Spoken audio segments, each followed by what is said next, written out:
Bonjour, bonjour les amis. C'est encore moi, Mabassou Fils, motivateur sur le plan du développement personnel. Celui-là même qui pense que venir d'une famille à situation financière difficile est un grand avantage à ce sens que nous avons assez de vide dans notre vie et que nous devons coûte que coûte remplir ce vide. Je ne sais pas ce que je serais devenu sans vous sur les réseaux sociaux. Vous êtes ma source de motivation et d'inspiration pour la suite du combat. Merci infiniment d'être là avec nous ce matin encore dans cette nouvelle édition sur le plan du développement personnel dans l'optique de briser cette chaîne de pauvreté pour atteindre définitivement l'indépendance financière. Enchanté, j'espère qu'à la fin de cette vidéo, vous apprendrez quelque chose qui vous aidera à aller de l'avant dans le processus de votre développement personnel.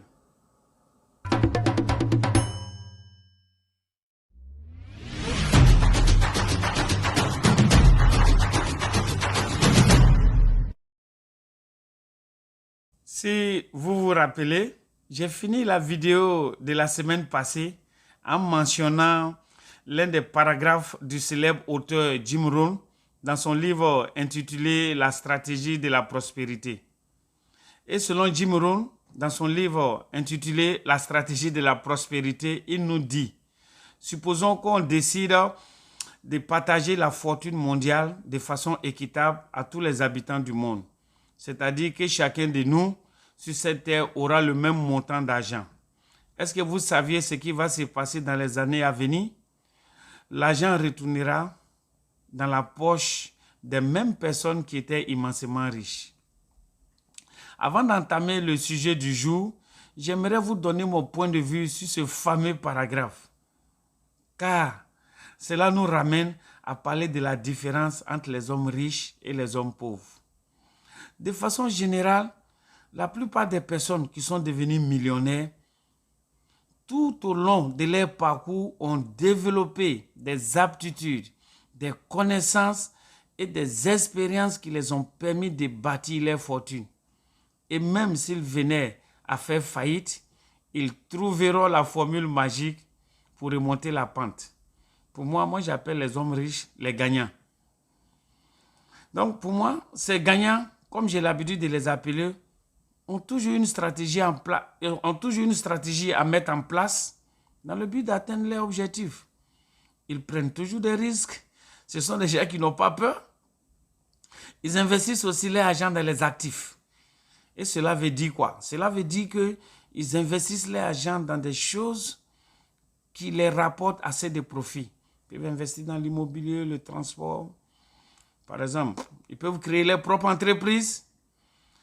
Et ceux de la classe à situation financière très difficile, ces personnes investissent leur argent dans les passifs. Et cela veut dire qu'ils investissent leur argent dans des choses qui, en retour, ne font pas entrer de l'argent dans leurs poches. Par exemple, ils peuvent acheter des habits, des montres, des portables. Ils peuvent investir plus dans l'amusement, dans les maquis, dans les bars. Toujours dans les supermarchés en train de dépenser leur argent sans calcul.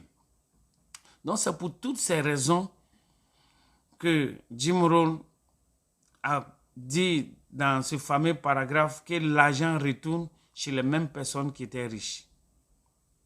Bref, n'oublions pas ceux qui viennent d'arriver, car nous sommes désormais une grande famille. Bonjour à vous.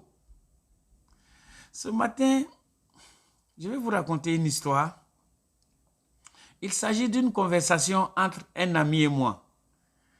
Et lors de notre conversation sur le plan du développement personnel, nous avons parlé de certaines personnes qui comparent leur situation financière à leur degré d'intelligence. Et pendant cette conversation, mon ami m'a dit quelque chose qui a fait un boom dans ma tête.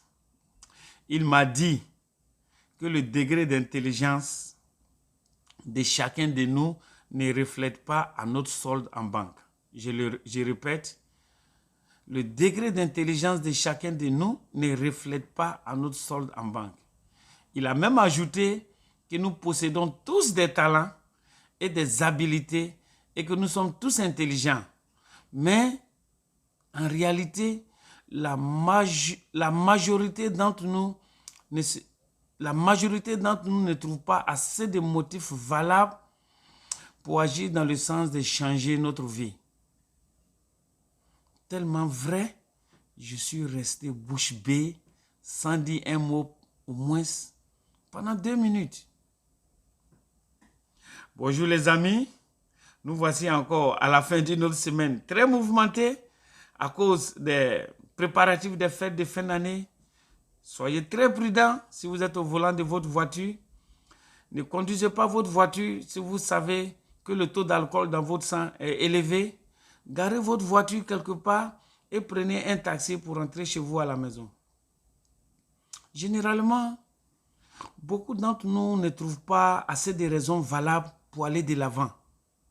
Donc, je viens à travers cette vidéo pour vous parler des différents motifs qui puissent nous permettre d'agir dans le but d'apporter un changement à notre vie. Si nous n'avons pas de motifs valables, comment est-ce que nous pouvons établir des objectifs pour notre épanouissement et notre développement personnel?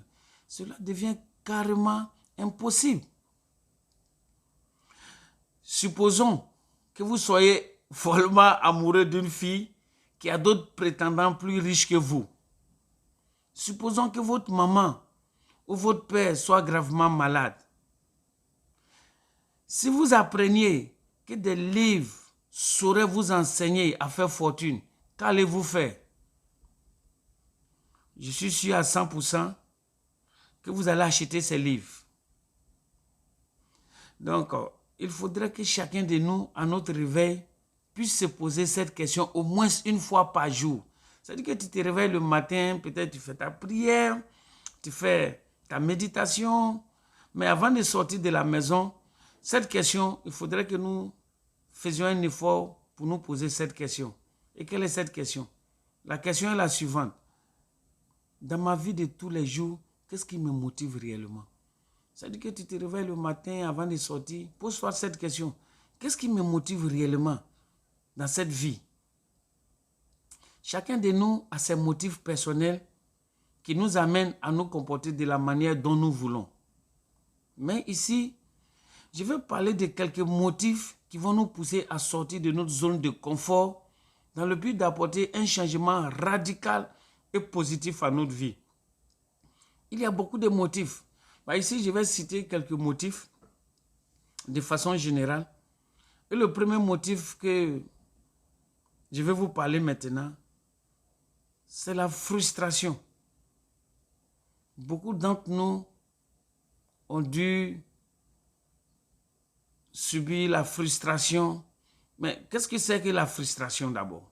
Parce qu'il faut d'abord que je vous donne cette définition. La frustration, c'est, pour moi, je peux dire que la frustration, c'est l'état de quelqu'un qui est empêché d'atteindre un but ou de réaliser un désir.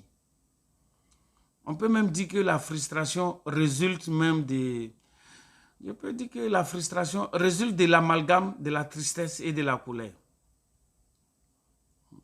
La plupart d'entre nous se sentent frustrés par rapport à leur situation financière, par rapport à leur carrière ou bien par rapport à leurs relations. Je vous donne un exemple peut-être pour mieux élucider le motif de la frustration.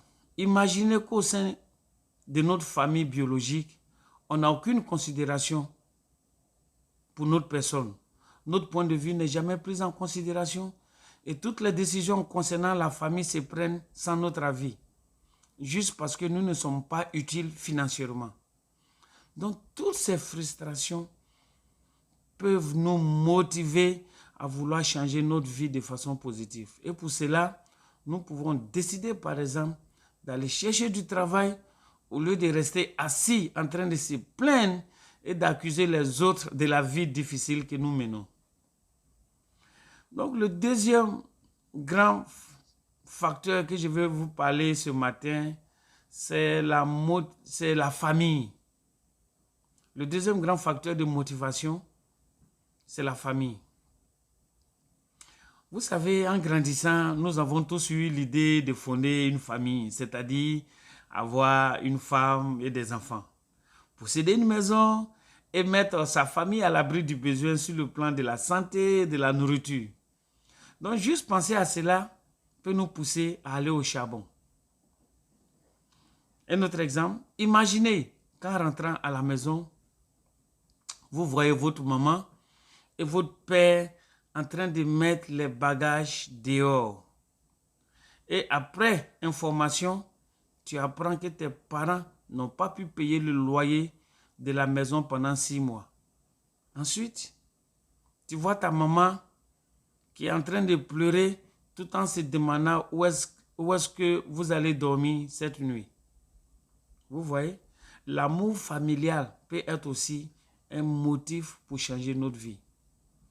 Le troisième facteur que je vais vous parler ici, c'est la monotonie. Ou bien, tu vois, on s'ennuie beaucoup. À force de ne pas avoir quelque chose à faire, on s'ennuie beaucoup. Donc, c'est ce que j'appelle la monotonie ou bien s'ennuyer. Il nous arrive que nous soyons fatigués de la vie que nous menons. Fatigués de la relation dans laquelle nous sommes. Le fait de répéter la même chose tous les jours sans que nous ne voyions d'avancement dans notre vie. En un mot, fatigués de tout. Par exemple, du 1er au 30e de l'année, rien de nouveau dans notre vie. Et dans le but d'apporter un peu d'air frais à cette monotonie, cela peut nous aider aussi à changer notre vie. Et le quatrième facteur ici que j'ai utilisé, j'ai parlé un peu de l'inspiration. La plupart d'entre nous s'inspirent des faits réels. Nous nous inspirons aussi de la réussite de certaines personnes. On peut aussi s'inspirer, c'est-à-dire que rêver de la vie que nous voulons avoir. Et puis aussi, après avoir lu des livres et écouté des CD audio concernant la vie à succès de certaines personnes à qui nous voulons ressembler, cela peut nous motiver à emprunter les chemins. Pour finir cette vidéo, sachez que pour mieux comprendre à quel point les objectifs sont cruciaux, regardez autour de vous. Regardez votre lieu de travail. Regardez aussi dans votre lieu d'habitation. Et vous verrez que la majeure partie des gens dont leur vie est dépourvue d'objectifs ne sont plus maîtres de leur vie. Et ces derniers se contentent de suivre les cours des événements. Ces personnes se débattent chaque jour pour survivre économiquement. Raison pour laquelle il y a un monsieur qu'on appelle Henri David Thoreau. Il nous dit que la majorité des hommes mènent une vie de calme désespoir. Si vous avez aimé la vidéo, likez et partagez afin que le message puisse arriver à de nombreuses personnes. Que le Seigneur nous protège tous afin que nous puissions voir l'année 2022 dans de très bonnes conditions. Au revoir et à bientôt pour la prochaine vidéo.